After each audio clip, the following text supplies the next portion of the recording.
Hey there, it's Sony. I'm going to be doing an unboxing video of Tarot Disassembled by Jennifer Cooper Steedley. I hope I'm pronouncing that correctly. I got this off of Kickstarter, so there are also some stretch goals that I'm going to be looking at as well. I think I'm going to start with the stretch goals. They're in this bag with the thank you here, little smiley face. And what I am excited for is basically the colors that were just popping off the page when I looked at this deck, and all the associated stretch goals. So here, oh, that's so cute. It's a thank you card. It says, "Thank you from the bottom of my heart for helping this deck become a reality. I truly hope that you enjoy working with it as much as I enjoyed creating it. With gratitude, Jen." And then it has information to keep in touch with Jen on Instagram, email, website.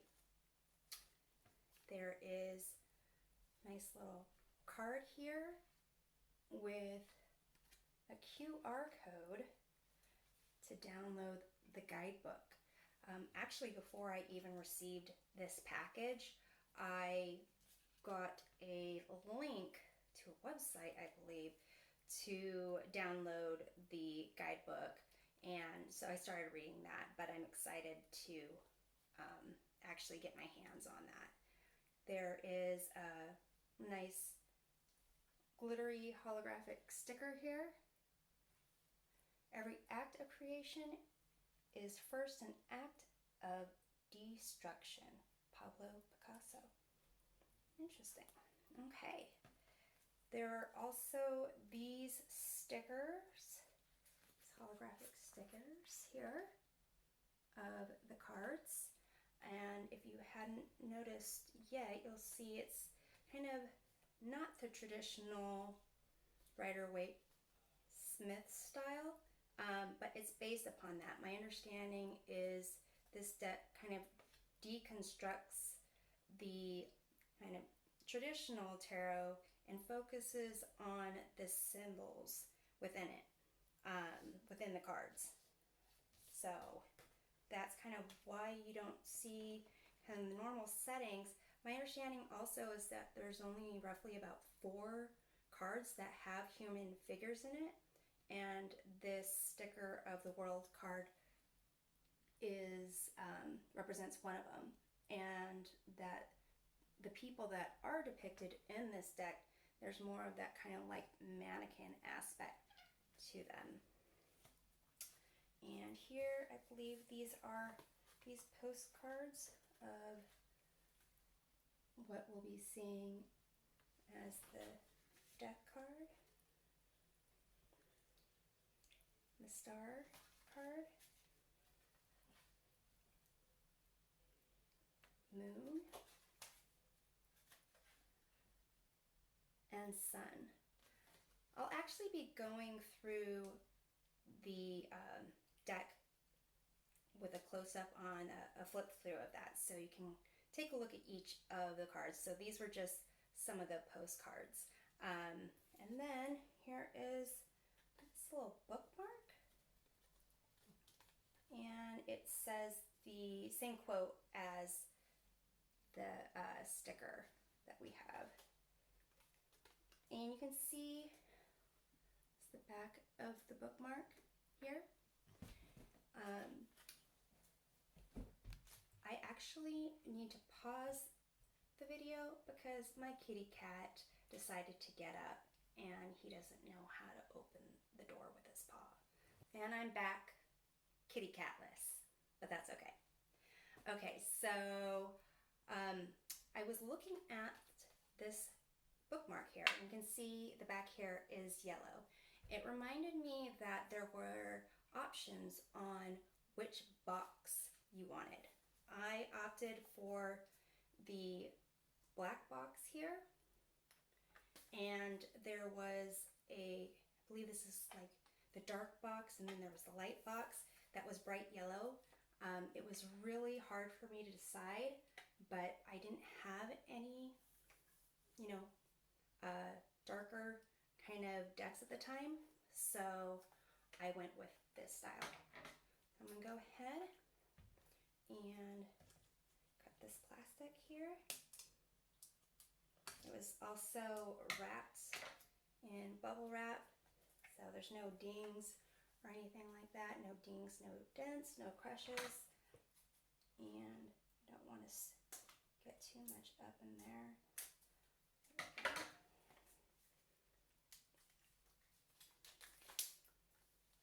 Okay, so it's a nice smooth box, and it almost feels like you can feel the text here a little bit raised, and you can see there's like on the sides there like little kind of diamonds or stars on there, and again the Pablo Picasso quote on the side there. So this is a magnetic hard covered box here. You see the inside. It's got more symbols, and start off with the deck. Oh, may these cards illuminate the shadows and lovingly guide you through the dark, much like the light of the moon. See if you can take a look at that there. So, like I said, these were the dark deck with the red edges. I think that the light deck was yellow, possibly also with the red edges, but I'm not completely sure. I didn't want to spend too much time looking at what I wasn't getting. So I wanted to focus on what I was getting. But you can see here the red edging on the side that is kind of matte. I believe there was like voting on what you wanted. I think it was possibly yellow or red, and I voted for the red, and I'm glad it won out. So I would have been happy either way. These cards here, they're typical size. They don't seem too stiff, but I will set these down here and do a close-up flip through, and I will actually now go into the guidebook. Oh, another smiley face, thank you. And I'm just going to rip this because I've got a lot of tissue paper. My cats will actually like playing with this. So put this to the side. And here is the Tarot Disassemble guidebook, and this yellow part here, I'm pretty sure that's what the other box looked like, and possibly the backs of the other cards. And you can see here it's black and white. It's pretty sturdy, and again the quote, the Pablo Picasso quote on the back. I know when I started reading this online, it was pretty hefty in terms of the explanation. So there's, I'll just do a quick review of the Magician here, where you get into keywords, the astrological association, planetary associations, elemental associations, then you go into each of the symbols, and then there's quick takes, and I believe there's even like a glossary of common symbols. that goes into all of them. I haven't read through each and every one, but in the glossary it kind of identifies which of the tarot cards the symbols show up on. So for example, child, here it says child, 6 of cups, 10 of cups, 10 of pentacles, 6 of swords. So it's identifying the different cards where a child would show up. I'm not sure if it's specific to this deck, because in the Rider-Waite-Smith deck, there's also a child on the sun card riding on the horseback. So I'm not quite sure. I have to take a look at that a little bit more. But I'll go ahead and tell you I'm excited about what's here so far. I have to, I want to take a look at the cards before I do the actual flip through, because I might just be staring at the cards in silence, and that's not going to be helpful to anyone but me. Now I'm going to go through the cards one by one so you can get a better idea of what the deck has to offer. As I'm feeling it, it feels slightly rose petal finish like, and it kind of sticks to the card underneath it in that similar fashion. I would say that the cardstock is thicker than I anticipated. I noticed with that when I went through the first time on this deck, I kept double checking to see, is this one card or 2 cards? So I guess it's helpful that there is the title of the card at the bottom. So here you can see there are really just vibrant colors for each of these cards here, and that the key features or the key symbols of the cards are represented.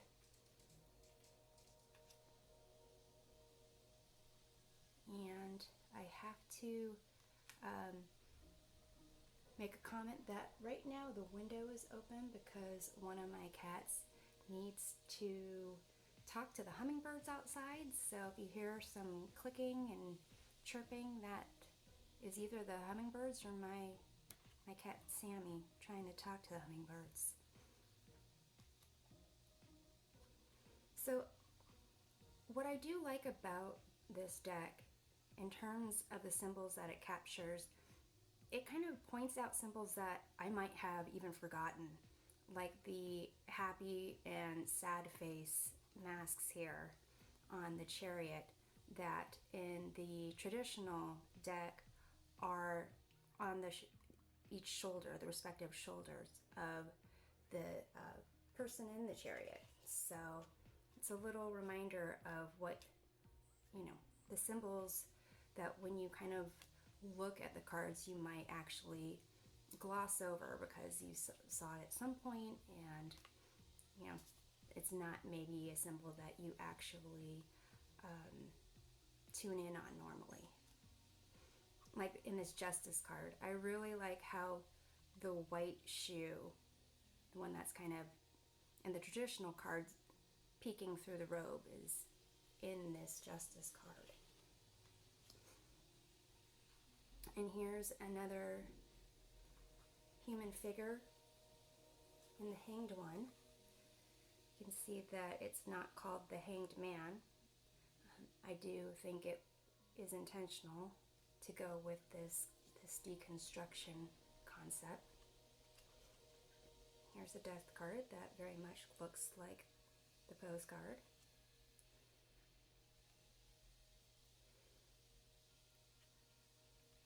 And yeah, I like how the different colors just jump out and the symbols really catch your attention. The Star card that very much looks like the postcard as the Moon card did.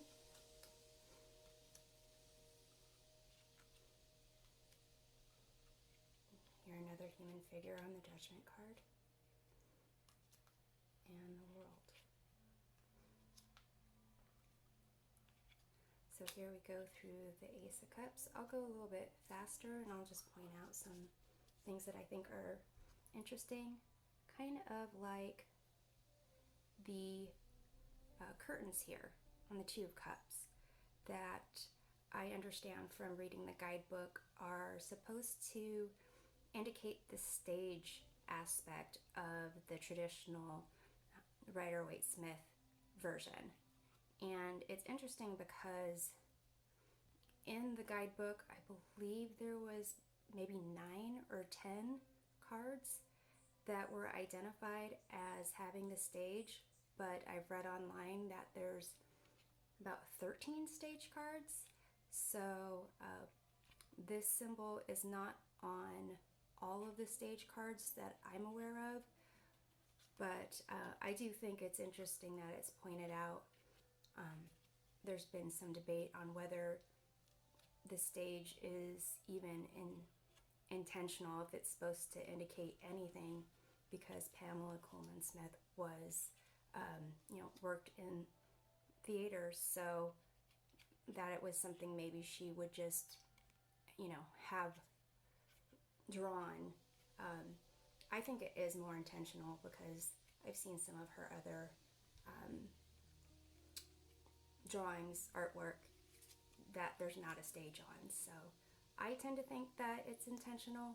So it's just another reminder of, how to interpret the cards. But like I said, so like on the Ten of Cups, there's the curtains there to indicate the concept of the stage. I believe it's not on the Ten of Wands in this deck though. There's the Page of Cups, the curtain.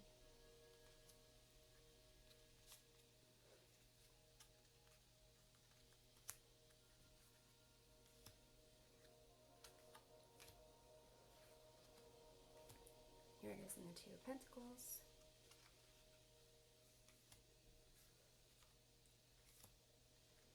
I believe the Four of Pentacles is a stage, but I don't see the curtain here. There's the curtain for the Six of Pentacles. I know I'm focusing on the curtain in this flip through, but obviously there are other pertinent symbols like the snail and the pentacle, Nine of Pentacles card. But it's something that just, as I was going through it, really did catch my attention.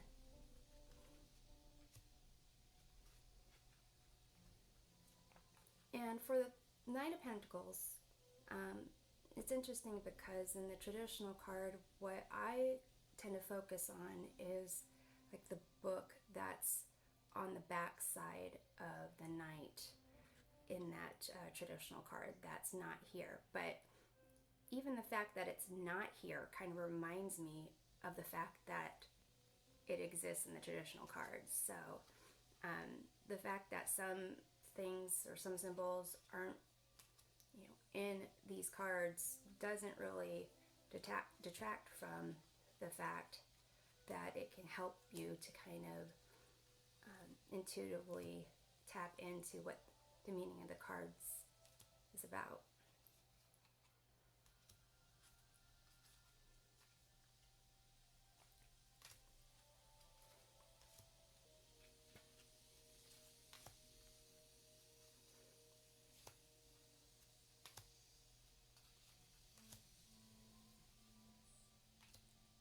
I have to say my favorite color in this deck is the blue. Blue is my favorite color, so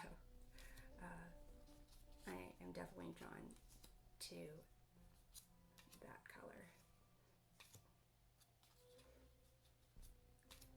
Six of Wands, Seven of Wands, Eight of Wands. So the Nine of Wands, you can see, does have the curtain symbol. The Ten of Wands does not have the curtain symbol, but it also could be just, maybe for the majority of people, they don't see it as a stage, or maybe the creator of this deck didn't see it as a stage. Either way, I do think the concept of the stage is interesting in terms of like whether or not it indicates something that people are attempting to portray, whether they are doing it successfully, whether they think that's what they're portraying and not portraying. So it's just another factor to consider. And that's the whole deck. So I had an opportunity to do an interview of this deck, and when I asked what Tarot Disassembled could teach me, I got two cards, the Ten of Swords and the Ten of Wands. Now, I'm going to assume that Tarot Disassembled is going to teach me how to know when I'm taking on too much and when to ask for help, and that it will also teach me how to pick myself up after I've been kicked down or hit rock bottom so that I can see that bright, shiny future ahead of me. That's the way I prefer to look at it. What I noticed about this deck as well is even though there are no negative cards in tarot, the ones that have that tinge of negativity are all black. So the Death card, Tower, the Devil, the Ten of Swords. I wasn't sure what the color scheme was for the others that couldn't figure that out. Maybe it's in this guidebook. There's not really a way to easily identify a card. So if you want to make sure that you didn't drop, the Ten of Swords, that might be easy. You just identify all of the black cards and it's going to be one of them. But let's say you think you dropped the Two of Pentacles. You're probably going to have to be looking at each and every card to make sure what you're seeing is the Two of Pentacles. I would say this is not for the beginner tarot reader. I would say it's for someone who knows the basics of the traditional Rider-Waite-Smith deck, because really when you see this as a Ten of Swords, I really don't think you're going to understand the meaning of each of the symbols unless you have better context for it. Now, the guidebook is there to help, but in terms of getting the whole picture, it does help to kind of have the traditional deck as a frame of reference. I want to go over the guidebook again and just quickly, let's use the Ten of Swords. Here it covers one whole page, and it actually goes into another page just a little bit. It has keywords of betrayal, pain, endings, drama, victim mindset, and in italics, resistance, regeneration, perseverance. Those are the darker, the negative meanings of the cards. The symbols, I won't go through each of the glossary terms there, but I identified blood, hand gesture, birds, butterfly, clouds. No, wrong page. So I guess, if you were a beginner and you flipped to the wrong page because your fingers aren't working that well, then you might be very, very confused. Okay, blood, hand gesture, mountain, sun, swords, water, and there's also quick takes for each of the cards. This one says, a painful ending, hitting rock bottom, a betrayal you didn't see coming, the final blow from a painful situation, playing the victim, a woe is me mentality, things aren't as bad as they seem, the dawn of a new day after a difficult time, back pain and problems, and in italics, refusing to move on when it's clear you need to, moving on from a painful event, learning to trust again after a betrayal, learning new coping mechanisms, pain and sadness coming to an end. So that's my review of Tarot Disassembled, and I hope you've enjoyed it. If there's something about the deck that you've noticed that I didn't point out, please feel free to leave a comment or to send me a message.